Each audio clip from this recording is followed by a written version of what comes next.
Air Bud World Pup didn't get off to the best of starts. If you're going to have a glaring error in some of your opening dialogue, it's not a good look for the rest of the film. That being said, and I will explain that in a moment, but that being said, it's not great, but it's not terrible. This is the third Air Bud film. It was released in 2000. It's directed by Bill Bannerman, and it's written by Mick Whiting, Robert Vincent, and Vince, and of course we have Kevin Zegers as Josh, and I'll talk about Josh in a moment. I'm quite happy with the character. The error at the beginning, it's such a stupid thing to be annoyed by, but when you have something incorrect at the very beginning of your film, it kind of puts the viewer, or can put the viewer, in a less than forgiving headspace. There's a wedding at the beginning of the film, and the priest or the vicar says, "By the power invested in me."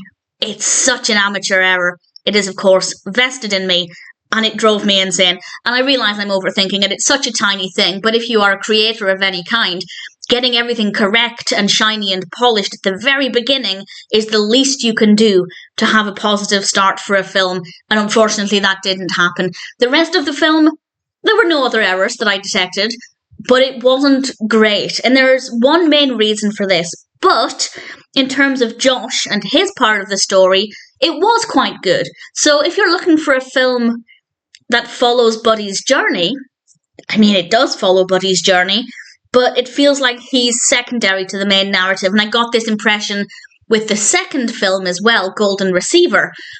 The first film, that didn't seem to be the case as much. So it feels like they're just using Buddy as a gimmick to draw in viewers, and they're not really leaning into it as much as I'd like. This one focuses on Josh, and now he's trying out for football, or soccer, I do apologise. And, well, that's part of his story. We do have some really great character development for Josh.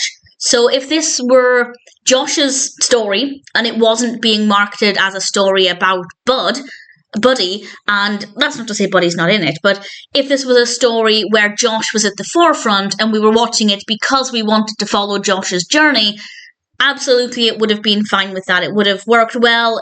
Josh's journey is really interesting. The character has some interesting behaviours. That part of it, quite fascinating, and I quite liked it. And I don't know if Josh is in any future films, but I would be quite keen to follow his journey.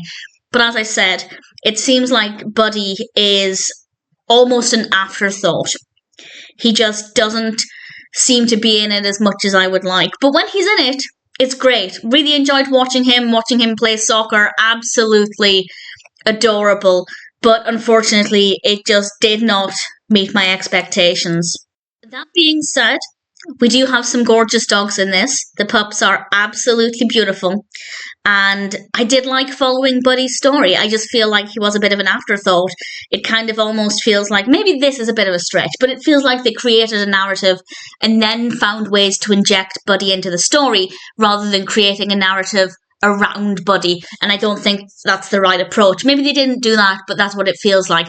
That being said, if you liked the previous Air Bud films, then I absolutely recommend this one. As I said, it's great to follow Josh's journey. It's still great to follow Buddy's journey with what we get, but it definitely isn't a very strong film. And it wasn't the strongest start either, but thankfully, the beginning was as bad as it gets. That's the worst thing that happened, in my opinion. The rest of it wasn't bad, it just wasn't anywhere near as good as it could have been. But I will watch the fourth one. My plan is to watch all of them. I have another, I think, 2 to watch, and then there's Air Buddies. I think I've seen Air Buddies before, but I had no recollection of the actual Air Bud films. But I will go into them with an open mind, as I did with this one, and I'm pleased to say it's watchable. Buddy is still very cute. Josh is still a really good character, but it definitely isn't as well written or as interesting or as dog-centric as I think it should have been. Air Bud World Pup was okay, but it definitely wasn't amazing.